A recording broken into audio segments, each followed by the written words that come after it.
CBS News Bay Area Afternoon Edition with Ann Makovic. Well, breaking news, a big portion of the BART system out of service this afternoon thanks to a fire on the tracks.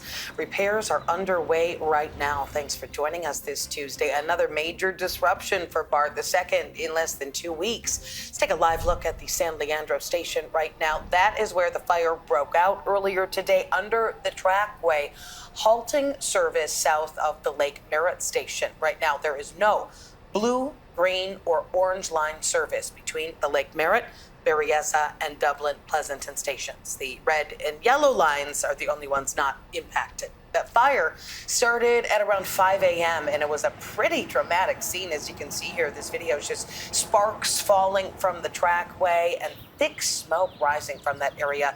Luckily, no reports of any injuries, but the fix is not going to be a quick one. This is a view from our chopper over the station in San Leandro, where workers are assessing and repairing the damage to the tracks. BART says some cables and other train control equipment were damaged in that fire. BART spokesperson Chris Filippi explains how it's impacting service. I can confirm that one of our cables was damaged by this fire. It's a KV cable that provides power through the third rail to our trains, and that's the reason why we're not able to offer service. Yeah, so a lot up in the air right now. At last check, BART estimates that service might be restored by 6 p.m. Of course, that is already well into the evening commute. Meantime, at the same time this morning, there was a major power outage in that same area. More than 2,600 customers were without power at one point. PG&E has since restored power to nearly all customers, but they're still investigating right now whether the power outage was connected to that fire on the BART tracks. Taking a live look at the Bay Bridge, a lot more traffic there and on a lot of Bay Area roadways because of the disruption to BART. The backup at the toll plaza extending well into the noon hour. And here's what traffic looked like at the height of the morning commute. On the left, you can see the cars that were slow moving on the Richmond-San Rafael Bridge, and on the San Mateo Bridge there on your right, we could see similar traffic troubles this evening, as of course anyone who was planning on riding one of the BART lines affected by the fire has to find another way around. It was just a week and a half ago, a system-wide outage halted the entire BART system for about 5 hours on a Friday. Thousands of riders were stranded across the Bay Area. In that case, BART said some network devices within the system were not communicating properly. Again, BART estimating service to be restored anywhere between 3:30 and 6:30 tonight, and a lot of riders waiting for word for this evening.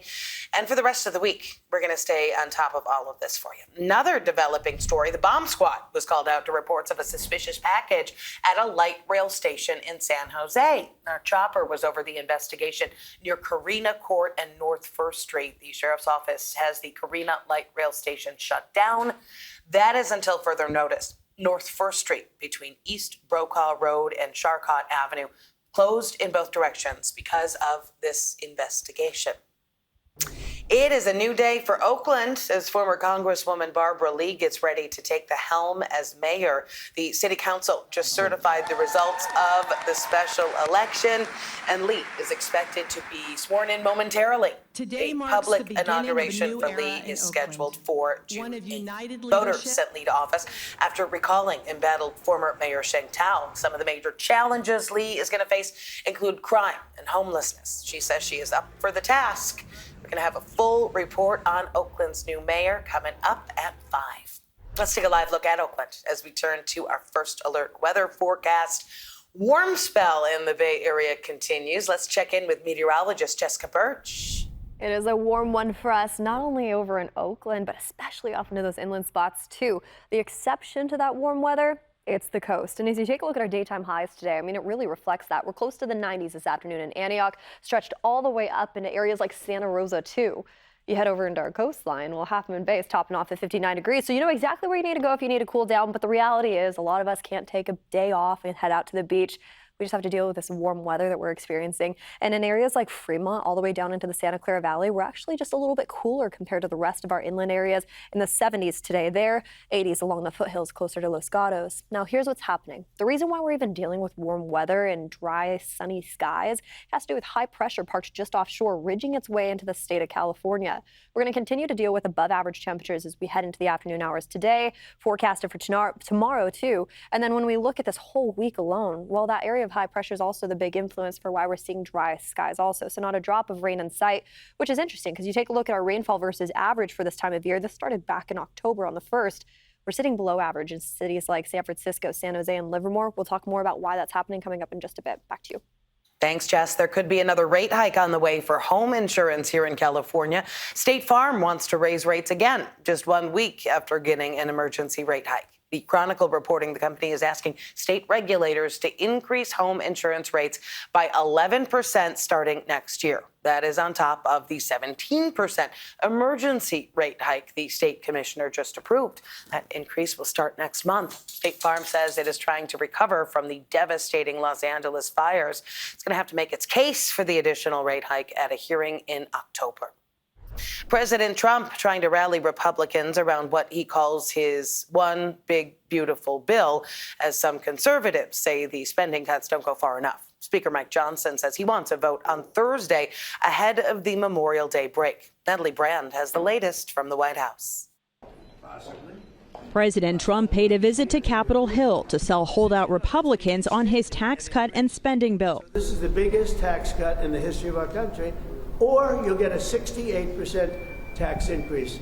And if that happens, I mean, what Republican could vote for that to happen? Because there wouldn't be a Republican much longer. They would be knocked out so fast. But the more than 1,000 pages of legislation has left conservatives and moderates divided. We wouldn't even be in this position right now if you didn't have members in seats like mine who won.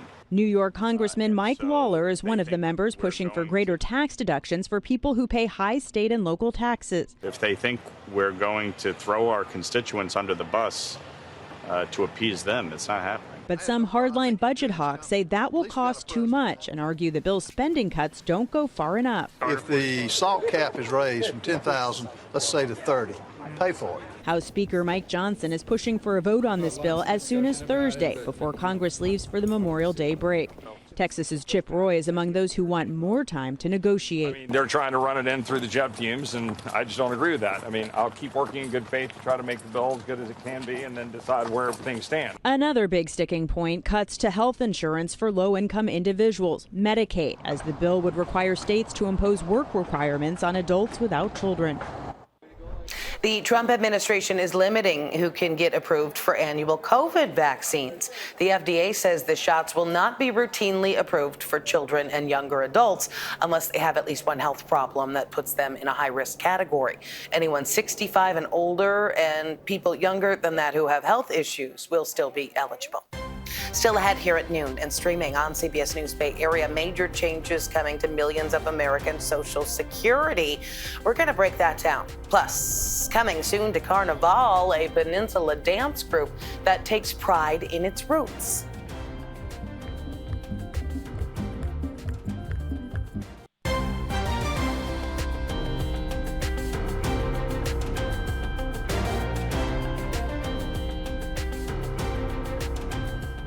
Well, millions of Americans are set to see major changes to their Social Security benefits.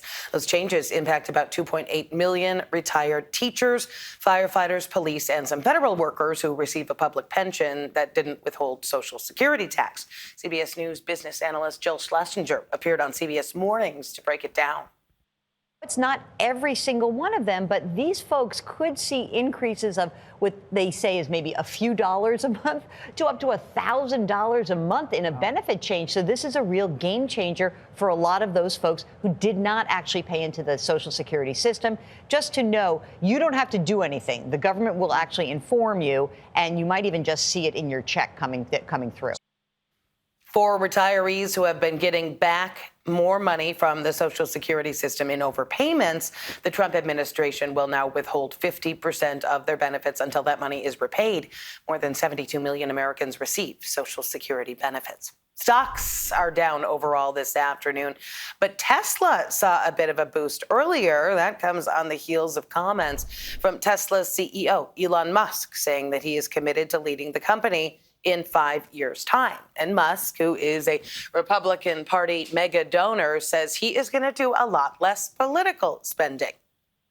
Well, this weekend marks one of the Bay Area's liveliest and most colorful traditions. Carnaval returns to San Francisco. All week long, you're going to meet some of the groups taking part in the celebrations. This year's theme is Afro Mundo, the African diaspora in the Americas. Len Ramirez introduces us to a dance troupe that traces its traditions back to revolutionary days.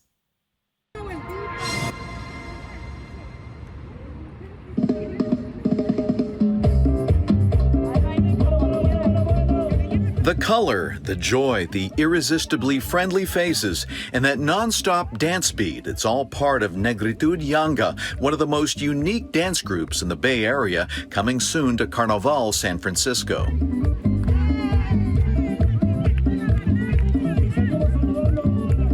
Negritud Yanga is made up of the small but fiercely proud Afro-Mexican community. It includes members like Enrique Guzman and Marta Muñoz Diaz, this year's Yanga king and queen who now live on the peninsula in South Bay, but were born in the group's namesake town in Mexico. When I'm not the king, I work for a construction company in Santa Clara. We're so proud to say, hey, I'm from Yanga. Yanga is known as the first free settlement for former slaves in the Americas, named after Gaspar Yanga, an African who led a successful rebellion against his captors. The town was officially recognized by Spain in 1618 as a safe haven for escaped slaves. Today, Yanga in the state of Veracruz is still a thriving community and a symbol of Afro-Mexican heritage and black resistance. It's nice to tell people that we're still there and we exist. Nobody knows. We're trying to tell them, hey, we're there, and we proud to be Afro-descendants. Their Afro-Mexican pride can be seen in the designs of their colorful costumes. Last year was Negritud Yanga's first appearance at Carnaval. This year, they'll be joined by a sister dance group filled with friends and family members who will be coming all the way from Yanga in Mexico. It's going to be bigger, for the Carnival in San Francisco. It's going to be more exciting. We're going to be very happy to see them here. I hope, they can come. Yanga, primer pueblo libre de América, estará presente en el Carnaval de San Francisco. The group sent this video postcard to Carnaval's organizers, excited to show their presence in Northern California. And the visit fits perfectly into this year's Carnaval theme, Afro Mundo. Desde África llegó la esperanza.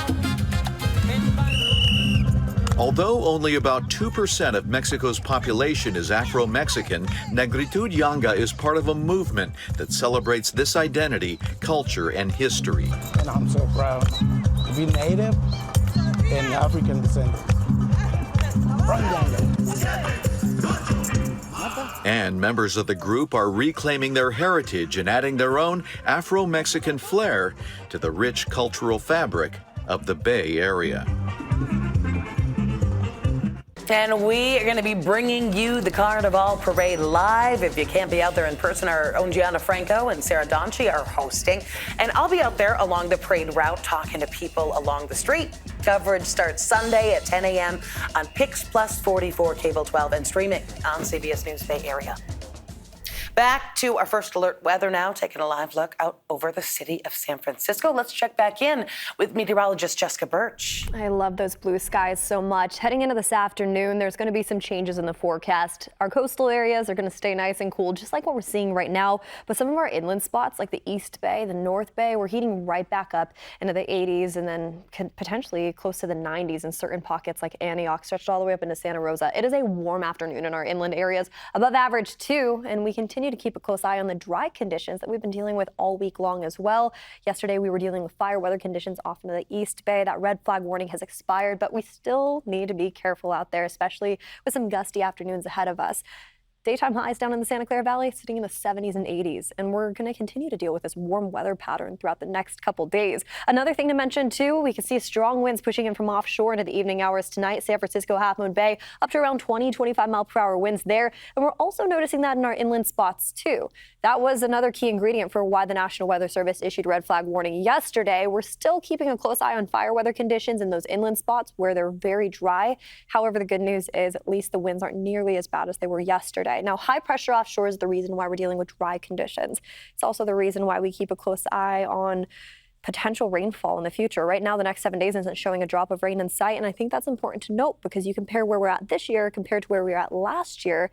Well, last year around this time, we were dealing with very high numbers for our rainfall versus average. Right now, we're pretty low, especially in the East Bay, sitting at 59%. Those numbers started back in October, the beginning of the rainfall season, and we haven't seen a huge influence of rain.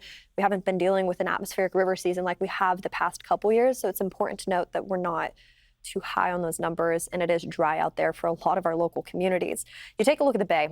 We're going to deal with 70s for the most of the week's forecast. We cool down a little bit into this weekend as high pressure moves away. We're going to start cooling down back into the 60s, and that's how we head into next week's forecast, too. For our inland spots, it's 80s into 70s around the corner. More on that coming up. Still ahead, a look ahead to the Valkyrie's second game of the season.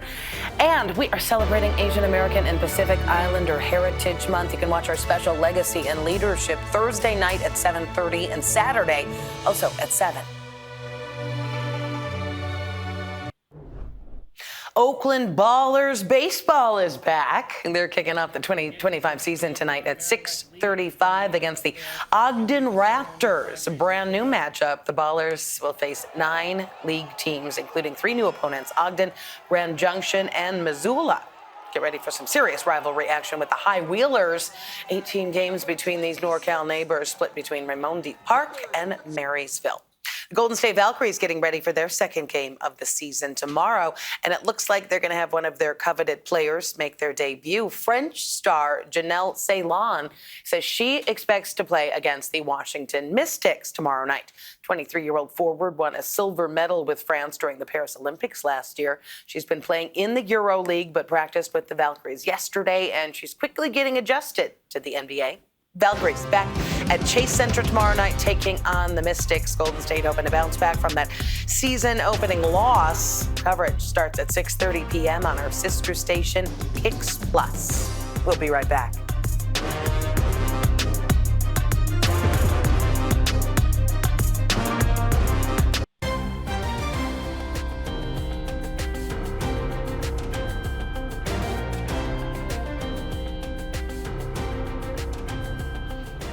Waymo just got the green light to launch its robo-taxi service in San Jose. Until now, the self-driving vehicles operated only in San Francisco, some spots along the peninsula, and Sunnyvale, though they've been testing in the South Bay for a while. Waymo says it will not immediately change operations, and there's no word yet on when San Jose riders can start actually booking rides. If you haven't been in a Waymo yet, it is a trip. That is it for the afternoon edition this Tuesday. Remember, we are streaming 24/7 on the free CBS News app. Just go to Live and then choose Bay Area.